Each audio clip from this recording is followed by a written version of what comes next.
awal dibikin kebun ini lebih ke hobi ya. Yang pertama karena hobi, kita punya hobi berkebun. Kemudian ada tanah sisa di sini yang tidak digunakan tapi dibuat tempat sampah oleh teman-teman, oleh tetangga-tetangga. Jadi kita berpikir bagaimana sih biar tanah ini lebih berfungsi dan juga tidak dibuangi sampah. Akhirnya kita ciptakanlah kebun ini. Kita putuskan organik itu biar kita memanfaatkan apa yang pernah disediakan oleh alam. Jadi alam ngasih itu, ya itu yang kita pakai. Misal kayak sampah-sampah organik, daun-daun organik. Jadi alhasil ketika kita panennya pun tidak mengeluarkan uang banyak. Jadi bisa membantu pemrosesan tanah-tanah itu jadi lebih baik untuk pupuk.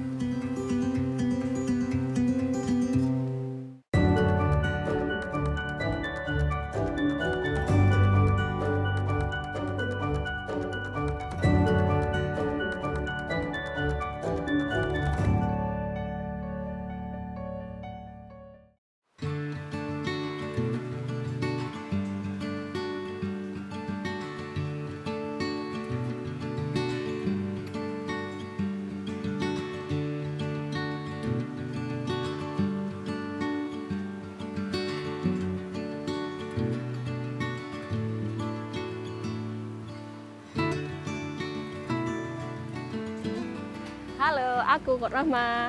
Saya Ali. Yuk kita lihat kebunku yuk.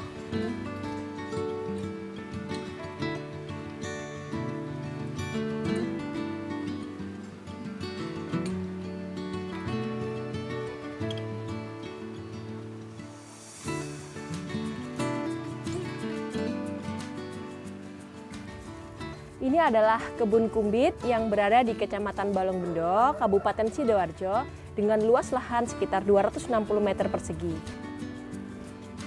Di sini kami menanam beberapa macam sayuran dan tumbuhan buah ya. Di sini ada tanaman cabai, kemudian ada tanaman terong. Di sini juga ada tanaman tomat. Kemudian ada buah tin juga di belakang saya.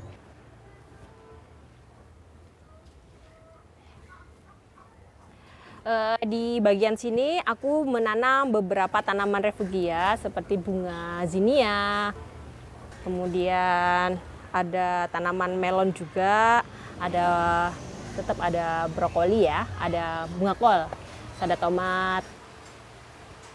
Di kebun ini saya mencoba untuk lebih ke estetik ya, jadi saya memakai raised bed ini dari kayak bahan galvanis kalau tidak salah ya. Kan biasanya juga pakai genteng atau pakai bedengan dari bata ringan dan lain sebagainya. Tapi di sini saya memilih untuk memakai galvanis dan karena kan ubinnya terbuat dari semen, jadi biar lebih estetik dan lebih cantik seperti itu.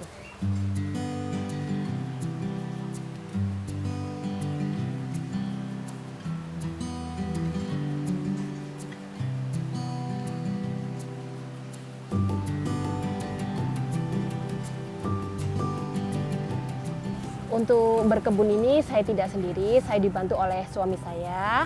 Ini suami saya. Nah, ini tentang komposter, suami saya lebih pintar. Jadi dia akan menjelaskan. Oke.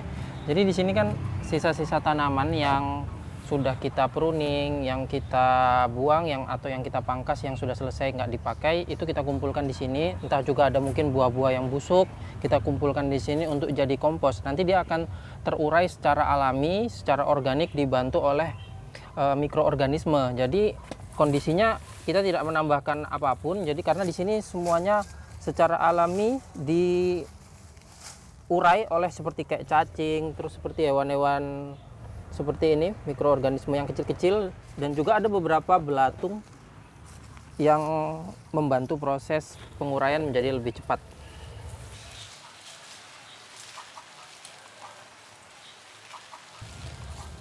Kalau komposter ini sebenarnya kalau panen biasanya dia 3 bulan itu sudah mulai hancur ya, bagian bawah. Itu yang pasti paling pertama hancur karena suhu di bawah itu lebih panas, terus dibantu mikroba. Jadi proses pembusukannya jauh lebih cepat dan lebih efisien. Lalu kalau gunanya gini, jadi karena kita menghemat dari segi biaya pemupukan di awal, itu kita gunakan yang bagian bawah itu sebagai media tanam, juga kita gunakan itu sebagai pupuk dasar untuk proses awal-awal kita ingin menumbuhkan tanaman. Jadi proses masa pertumbuhan.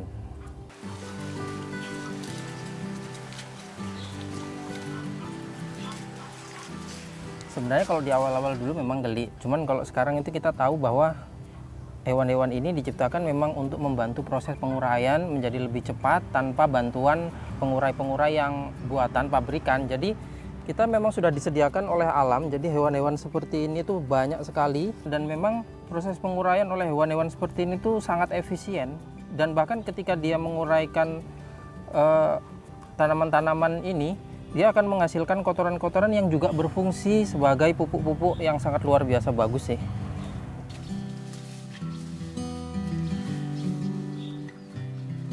Jadi kalau awal dibikin kebun ini lebih ke ini ya, hobi ya. Yang pertama karena hobi, kita punya hobi berkebun. Kemudian ada tanah sisa di sini yang tidak digunakan tapi dibuat tempat sampah oleh teman-teman, oleh tetangga-tetangga. Jadi kita berpikir bagaimana sih biar tanah ini lebih berfungsi dan juga tidak dibuangi sampah. Akhirnya kita ciptakanlah kebun ini. Perkembangannya menurut saya ya pesat sekali, karena dari mulai tanah yang penuh sampah, kemudian tanah yang begitu keras, kita olah segedemikian rupa, tiap hari kita menciptakan tanah itu biar bisa lebih subur. Akhirnya apa? Kita bikin kompos, kemudian kita tumpuk di tanah-tanah yang ada di sini, lama-lama menjadi subur seperti itu. Dan akhirnya tumbuh-tumbuhan juga mulai berkembang.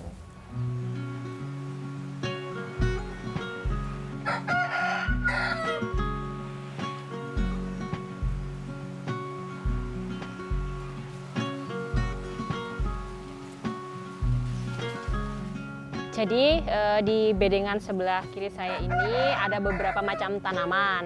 Ada tanaman cabai, tanaman cincau, ada persawian. Kalau tanaman di sini sebenarnya berdasarkan kebutuhan, dan juga saya kan tinggal di daerah yang paling panas ya, di Sidoarjo ya. Jadi saya memikirkan tanaman-tanaman apa sih yang bisa tumbuh di Sidoarjo yang mudah perawatannya. Karena kan kita juga sistemnya organik, jadi nggak memikirkan hal-hal yang paling sulit seperti itu. Jadi sawi kan paling mudah ya untuk ditanam. Ada kenikir juga sebagai penghalang hama, juga kenikir itu, tapi juga bisa digunakan untuk masakan. Kalau perasaan saya melihat kebun yang bisa tumbuh subur seperti ini, saya merasa bahagia, karena sesekali kita kan kadang galau ya, walaupun nggak ada masalah tapi tetap kadang galau. Kita datang ke kebun itu merasa tenang, nyaman seperti itu.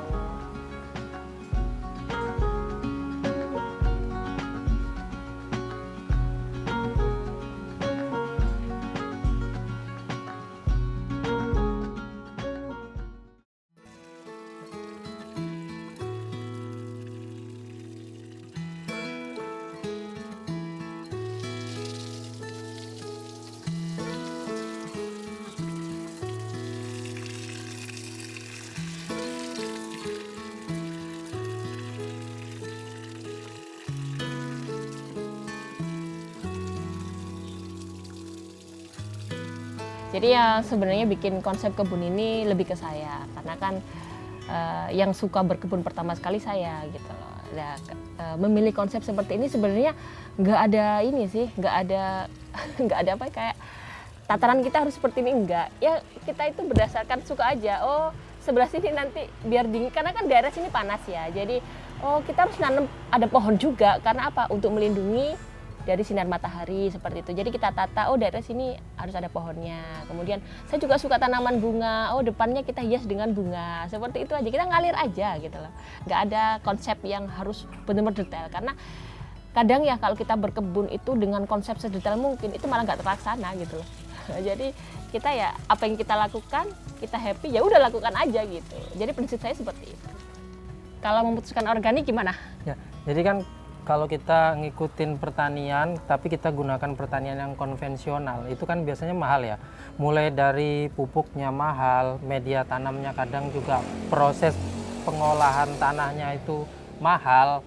lalu pupuk-pupuk tambahan, pupuk-pupuk perangsang itu kan mahal. Jadi kita putuskan organik itu biar kita memanfaatkan apa yang pernah disediakan oleh alam. Jadi alam ngasih itu, ya itu yang kita pakai. Misal kayak sampah-sampah organik, daun-daun organik, semuanya yang berhubungan dengan sisa-sisa hasil produksi yang kita konsumsi itu bisa digunakan, dan itu biayanya sangat murah, sangat rendah. Jadi alhasil ketika kita panennya pun tidak mengeluarkan uang banyak. Jadi bisa membantu pemrosesan tanah-tanah itu jadi lebih baik untuk pupuk seperti itu.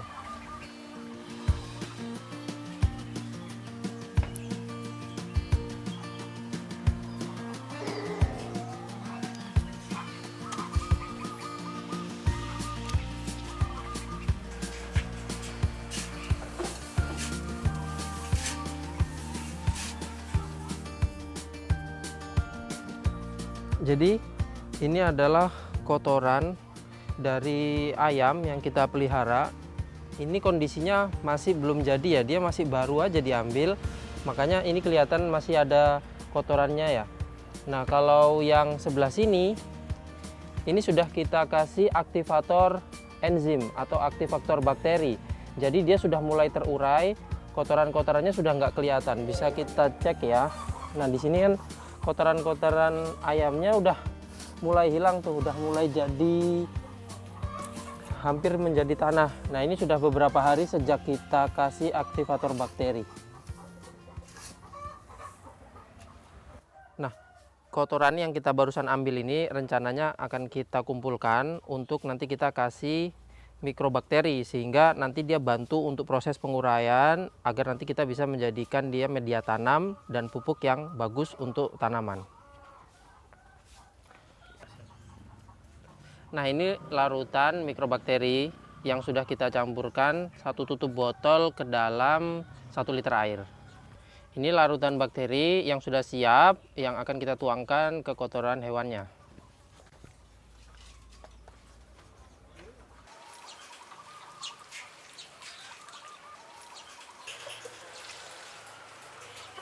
Kalau kualitas tanaman yang dirawat secara organik sebenarnya bagus. Karena gini, masalah dari pertanian konvensional, kita menggunakan pupuk-pupuk kimia. Pupuk kimia itu pasti meninggalkan residu ya. Ketika pupuk kimia itu meninggalkan residu, residunya itu tidak terurai oleh mikrobakteri. Karena itu bukan natural, alami sebagai makanan dari mikroba. Jadi ketika mikrobanya diisi residu, dia nggak bisa berkembang biak. Dan biasanya tanah yang ketika kita terus-terusan memberikan pupuk-pupuk yang kimia, dia akan menghasilkan tanah yang keras. Kalau udah tanah keras, bakteri sudah tidak ada lagi, pasti tanahnya akan tidak bisa menumbuhkan tanaman dengan baik.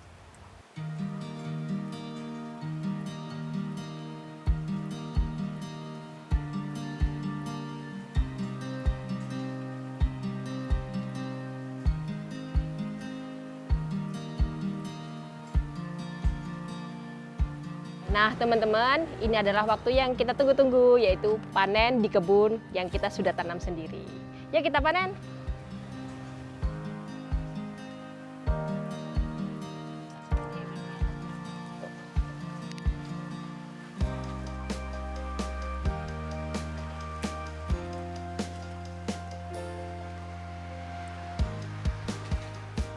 Kalau organik itu kan, kita kan berkebun ini kita konsumsi sendiri hasilnya, jadi lebih ke sehat aja, yang apa yang kita hasilkan itu untuk keluarga, untuk bahan makanan itu lebih sehat. Tetangga juga ini lebih ke hasil panen gitu, mereka juga kadang menikmati gitu.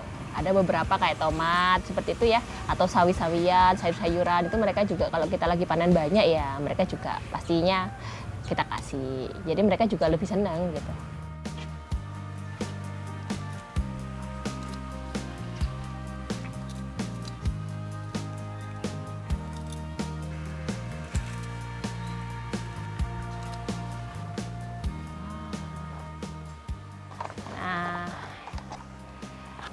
Di kebun ini banyak banget saya menanam buah tin, karena memang buah tin ini jarang ya ada di daerah sini, dan ternyata bisa tumbuh subur loh di daerah sini. Nah, sini ada beberapa yang bisa dipanen loh seperti ini.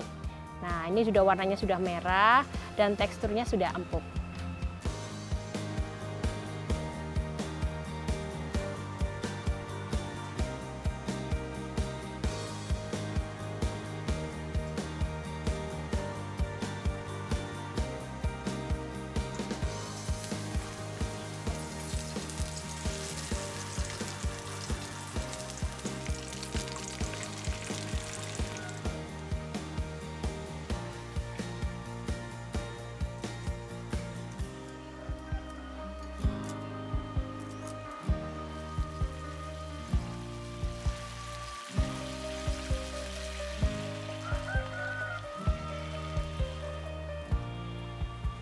Menurutku sih kalau kebun ini adalah kayak gimana ya, ini adalah tempat kita itu mengekspresikan diri gitu loh.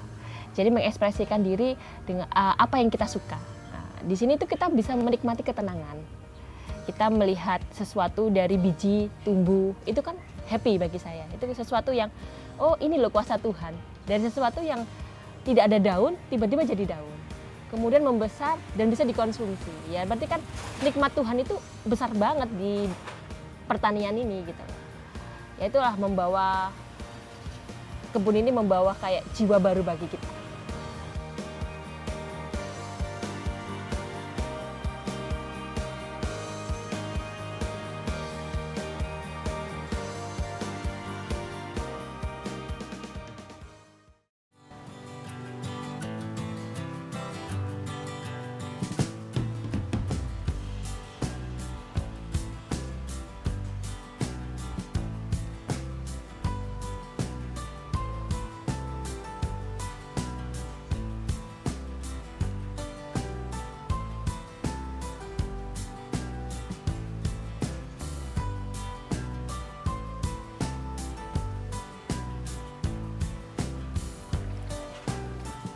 Jadi ini adalah stok pupuk organik cair yang kita buat di kebun ini. Ini macam-macam ya, ada pupuk pertumbuhan, ada pupuk perangsang buah, ada pupuk untuk perangsang hormon. Jadi campur, kita buat semuanya di sini. Ini saya nyebutnya sebagai jadam liquid fertilizer atau pupuk jadam. Sebenarnya buatnya itu sangat gampang kok. Semua bahan-bahan organik itu kita tinggal cemplungkan aja di air kayak gini. Kita rendam selama 3 bulan. Tapi untuk punya saya ini udah lebih dari 1 tahun. Jadi semakin lama kita simpan, kualitas efektivitasnya akan semakin baik. Karena dia terus-menerus terjadi proses penguraian oleh mikrobakteri. Untuk yang kita cemplungin ini di sini sebenarnya kalau untuk pertumbuhan kita cuma pakai gulma aja kok. Jadi tanaman-tanaman liar yang nggak pernah kepakai itu kita buang aja di sini, cemplungin, kasih air, jangan lupa dikasih sedikit garam untuk sebagai tambahan mineral. Nah, untuk pupuk yang merangsang buah itu biasanya kita pakai serbuk atau tepungnya kulit telur itu ditepungin, nah itu dicampurkan di sini, direndam selama 3 atau 6 bulan gitu udah bisa dipakai kok. Di sini juga saya siapkan ember ya. Ini adalah ember untuk aplikasi pupuknya. Jadi nanti kita tinggal tuangin aja pupuknya seperti ini.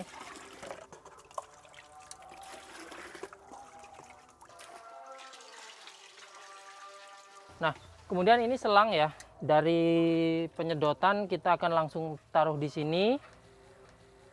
Kita buka saluran, jadi dia akan langsung masuk dalam sistem irigasi yang akan dipakai. Jadi bisa langsung, jadi kita siram sekaligus kita juga mengandung pupuk.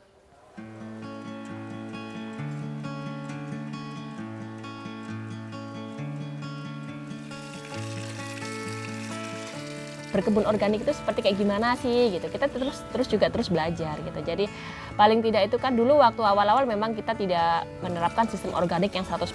Tapi seiringnya berjalan kita gini, males ya kita gunakan pestisida, wong kita konsumsi sendiri juga gitu kan, buat apa gitu. Akhirnya beberapa kali biar menghalang hama itu seperti apa. Jadi kita belajar teknik-teknik seperti itu.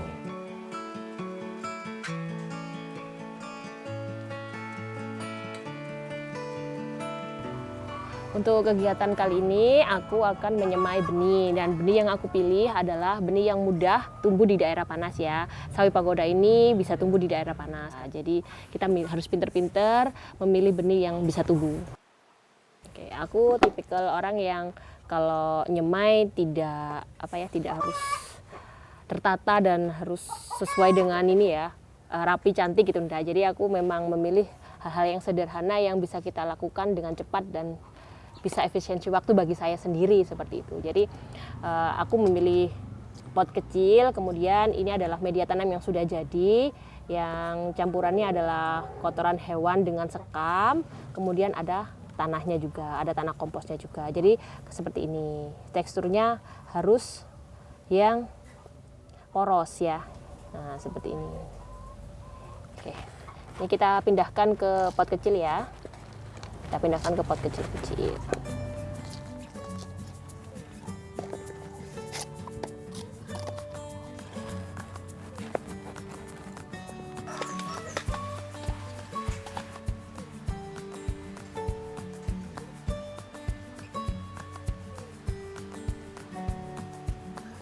Kalau benihnya sudah siap seperti ini, kita buka, kemudian kita tebarkan saja seratanya aja ya, seperti ini.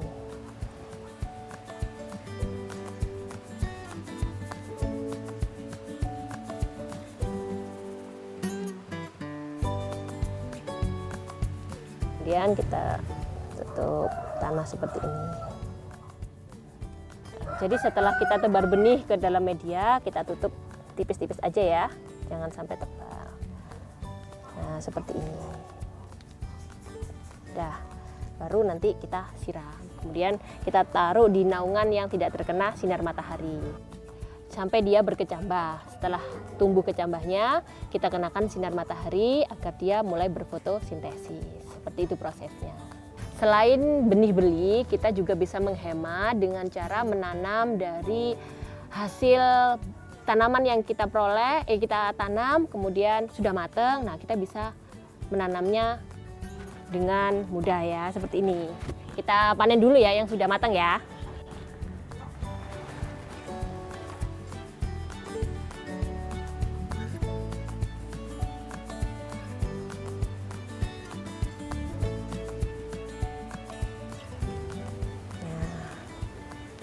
Jadi kita buka ya, nah seperti ini.